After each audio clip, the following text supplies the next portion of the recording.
यादव और आजम खान की तरफ से। आपको बता दें कि आज कोर्ट की तरफ से फैसला आया है। यहाँ पर आजम खान जो है, जो कि एक वक्त पर मुलायम सिंह यादव के इतने गहरे दोस्त थे, लेकिन यहाँ पर पार्टी की कमान अखिलेश यादव के हाथ में आने के बाद आजम खान अपनी दोस्ती के बीच में कहीं ना कहीं दरार लाते नजर आए थे। यानी कि ये यूं कह लीजिए कि समाजवादी पार्टी के आज भी विधायक हैं, लेकिन पार्टी से एक दरकिनार करते नजर आए थे। आपको बता दें कि आजम खान की गिरफ्तारी को लेकर चर्चाएं तेज हो गई है। आज उनको नोटिस आ गया है कोर्ट की तरफ से।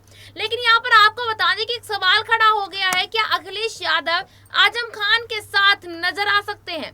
क्या अखिलेश यादव पिताजी के जाने के बाद आजम खान को अपनी पार्टी में आने का न्योता दे सकते हैं? यानी कि पार्टी में तो है ही वो, यहाँ पर अपने साथ कंधे से कंधा मिलाकर चलने का न्योता दे सकते हैं या नहीं? इसी मुद्दे पर बात करने के लिए मेरे सहयोगी ऋतिक मौजूद है। ऋतिक से हम जानना चाहेंगे कि आखिरकार नेताजी तो चले गए, धरती पुत्र कहे जाने वाले तो चले गए, क्या यादव परिवार वैसे ही बनकर रहेगा जैसा नेताजी के वक्त पर था? क्या अखिलेश यादव यहाँ पर देखा जाए तो मैनपुरी सीट से उपचुनाव लड़कर अपने पिताजी की विरासत को बचा पाएंगे या नहीं? और ये विरासत बचाने के लिए क्या उनको सहारा लेना पड़ेगा आजम खान और शिवपाल यादव का? यही कुछ सवाल है। इन्हीं सवालों का जवाब हम जानना चाहेंगे ऋतिक से। सबसे पहला सवाल ऋतिक, आपको क्या लगता है कि आजम खान को अपनी तरफ बुलाना चाहेंगे अखिलेश यादव? बिल्कुल देखना होगा, क्योंकि जब से मुलायम सिंह यादव की मृत्यु हुई है उसके बाद से जो एक कमान जो कहते हैं ना, जो पार्टी का जो चरितार्थ है वो अखिलेश सिंह यादव के समक्ष आ चुका है। अखिलेश यादव जो है वो अकेले पड़ चुके हैं और उनके बाद एक उनको हानियां देखने को मिल रही हैं। इस समय उनको एक के बाद एक टक्कर देखने को मिल रही है। कहीं उनसे कोई दूर जा रहा है तो कहीं उनको पार्टी छोड़ के जा रहा है। आप देख सकते हैं कि जो राजभर थे वो भी पार्टी से दूर होते नजर आ रहे हैं। और समाजवादी पार्टी की जो बुआ बबुआ की जुड़ी रही है हमारी मायावती, तो वो भी आपने देखा होगा कि शोक कुल में शामिल नहीं हुई। तो अगर देखा जाए जब से मुलायम सिंह यादव की मृत्यु हुई है तब से कहीं ना कहीं एक के बाद एक ठोकर खाने को मिल रही है अखिलेश यादव को। यहाँ पर अगर आपने कहा कि आजम खान को लेकर, यदि आजम खान उनका साथ देंगे तो बहुत बड़ी बात यहाँ पर हो सकती है। क्योंकि आप देखिए ना, शिवपाल चाचा जो कि सेनापति कहे जाते थे मुलायम सिंह यादव के, उनको ये लगता है कि आने वाले समय में जो कमान है, जो पार्टी के संरक्षक वाला पद है, वो कहीं ना कहीं मुझे मिलना चाहिए, यानी कि शिवपाल चाचा को मिलना चाहिए। लेकिन देखना ये होगा कि शिवपाल चाचा जो है वो पार्टी को संभाल पाएंगे।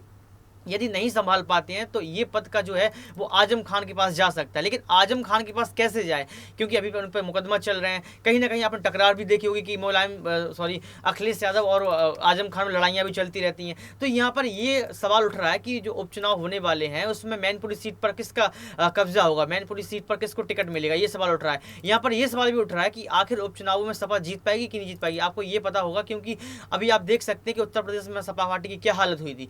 उस हालत को देखते हुए आप ये अंदाजा लगा सकते हैं कि कहीं ना कहीं सपा पार्टी के पास ये दूसरा झटका है मुलायम सिंह यादव के जाने के बाद।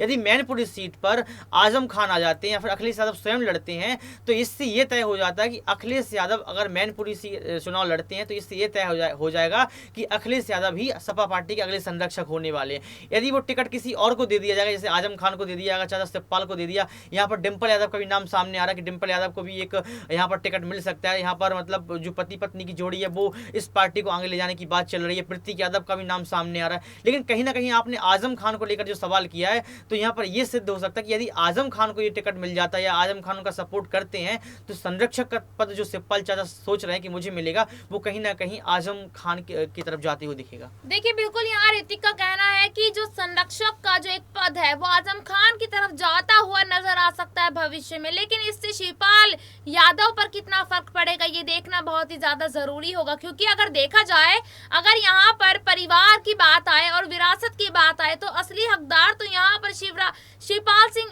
यादव भी है कहीं ना कहीं, क्योंकि वो मुलायम सिंह यादव के छोटे भाई हैं। तो देखिए यहाँ पर अब अखिलेश यादव के ऊपर डिपेंड करता है कि वो यहाँ आजम खान को अपनी तरफ बुलाएंगे या फिर अपने चाचा को, क्योंकि एक वक्त पर नाराजगी तो दोनों के साथ थी, चाचा के साथ भी थी और यहाँ पर आजम खान के साथ भी थी। लेकिन किसको अपनी तरफ बुलाएंगे ये देखना बहुत ही ज्यादा दिलचस्प होगा। इसी पर दूसरा सवाल मैं यहाँ पर ऋतिक से लेना चाहूंगी। जैसे कि आपने यहाँ पर डिम्पल यादव का जिक्र किया, क्या मैनपुरी सीट में यहाँ अखिलेश यादव का साथ और सहारा बनने के लिए डिम्पल यादव उतर सकती हैं, क्योंकि डिम्पल यादव मुलायम सिंह यादव के रहते हुए प्रचार प्रसार करती नजर आती थी अक्सर। क्या उसी तरीके से अपने पति का भी साथ देंगे डिम्पल यादव? यदि देखो डिम्पल यादव को देखा जाए तो डिम्पल यादव चुनाव के वक्त उस समय उतरती है जब पार्टी कमजोर नजर आती है। अब उत्तर प्रदेश चुनाव में देख सकती किस तरीके से वहां वो उतरी। यदि बीजेपी पार्टी अपर्णा यादव को मैनपुरी सीट पर उतारती है विपक्ष के तौर पर, तो यदि यहाँ पर लड़ाई हो जाती है डिम्पल यादव और अपर्णा यादव की, तो यहाँ पर ये देखने को मिलेगा कि यहाँ पर जो जोड़ी है वो किस तरीके से शक्तिशाली मजबूत नजर आ रही है। क्योंकि यदि यहाँ पर अगर स्वयं अखिलेश यादव उतरते हैं अपर्णा के खिलाफ, तो मुकाबला जो है एक तरफा हो जाएगा, लोग उतना पसंद नहीं करेंगे। लेकिन यहाँ पर अगर मुकाबला को रोमांचक बनाना है और टिकट को अगर डिम्पल को दे दिया जाता है, तो मैनपुरी सीट पर जो लड़ाई और जो झगड़ा चलेगा, यानी कि जो आरा पार मुकाबला होगा, उसमें देखा जाएगा कि बीजेपी और सपा पार्टी में कौन मजबूत है, अपर्णा यादव मजबूत है या फिर डिम्पल यादव मजबूत है। लेकिन ये देखना इसलिए रोमांचक हो जाएगा क्योंकि यहाँ पर ये मैनपुरी सीट जो है उसमें लड़ाई इसलिए यहाँ पर चल रही है क्योंकि जिसको ये टिकट मिलेगा वो कहीं ना कहीं सपा पार्टी का संरक्षक के तौर पर देखा जाएगा, क्योंकि यहाँ पर मुलायम सिंह यादव रहे हैं, आपको पता है।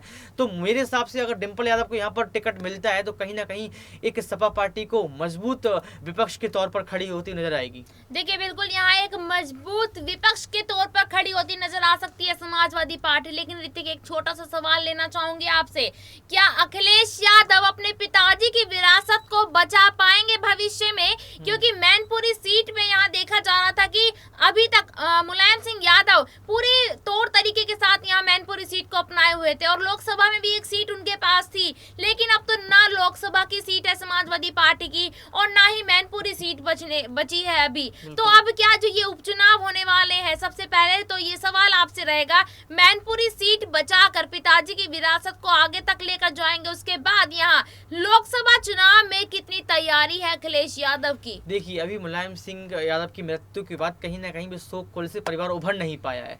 तो यहाँ पर एक चुनाव नजदीक आ रहे हैं यहाँ पे, क्योंकि सपा पार्टी का इतना अच्छा प्रदर्शन लोक विधानसभा चुनावों में नहीं रहा। इसके बाद उनके पास एक के बाद एक झटके उनको लगते रहे। लेकिन यदि यहाँ पर उनको, आपने कहा कि विरासत को बचा पाएंगे कि नहीं, यदि स्वयं यहाँ पर टिकट के तौर पर मैनपुरी सीट पर अखिलेश यादव स्वयं लड़ते हैं, तो कहीं ना कहीं ये विरासत जो आपने नाम लिया है, जो आपने शब्द उपयोग किया है, तो कहीं ना कहीं ऐसा साबित हो जाएगा कि संरक्षक के पद पर जो पार्टी की कमान है वो अखिलेश यादव के पास ही रहेगी। भले ही शिवपाल यादव को कुछ और पद दे दिया जाए, भले ही आजम खान को कुछ और पद दे दिया जाए, भले ही सब लोग एक साथ आ जाएं, लेकिन यदि कहते नहीं है संरक्षक, क्योंकि मुलायम सिंह यादव ने सपा पार्टी को खड़ा किया था, उन्होंने सपा पार्टी को मजबूत बनाया था, उन्होंने एक नया दिशा और दशा दी थी इस पार्टी को।